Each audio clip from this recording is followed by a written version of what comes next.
الف لام میم صاد۔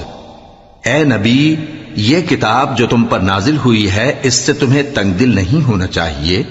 یہ نازل اس لیے ہوئی ہے کہ تم اس کے ذریعے سے لوگوں کو ڈر سناؤ، اور یہ ایمان والوں کے لیے نصیحت ہے۔ لوگوں، جو کتاب تم پر تمہارے پروردگار کے ہاں سے نازل ہوئی ہے اس کی پیروی کرو، اور اس کے سوا اور رفیقوں کی پیروی نہ کرو، اور تم کم ہی نصیحت قبول کرتے ہو۔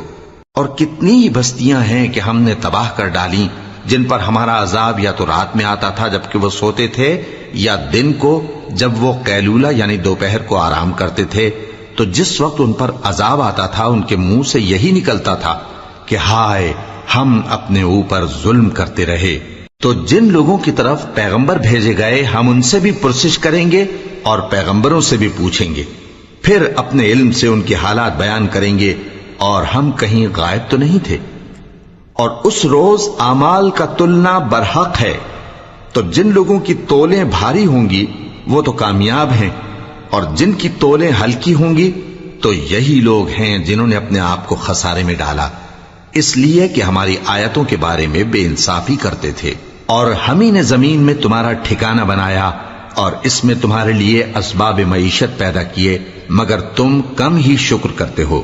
اور ہم ہی نے تم کو ابتدا میں مٹی سے پیدا کیا، پھر تمہاری شکل و صورت بنائی، پھر فرشتوں کو حکم دیا کہ آدم کے آگے سجدہ کرو، تو سب نے سجدہ کیا لیکن ابلیس کہ وہ سجدہ کرنے والوں میں شامل نہ ہوا۔ اللہ نے فرمایا، جب میں نے تجھ کو بھی حکم دیا تھا تو کس چیز نے تجھے سجدہ کرنے سے باز رکھا؟ اس نے کہا کہ میں اس سے افضل ہوں، مجھے تو نے آگ سے پیدا کیا ہے اور اسے مٹی سے بنایا ہے۔ فرمایا، تو بہشت سے اتر جا، تجھے شایع نہیں کہ یہاں تکبر کرے، پس نکل جا کہ تو ذلیل لوگوں میں سے ہے۔ اس نے کہا کہ مجھے اس دن تک مہلت عطا فرما جس دن لوگ قبروں سے اٹھائے جائیں گے۔ فرمایا، اچھا، تجھ کو مہلت دی جاتی ہے۔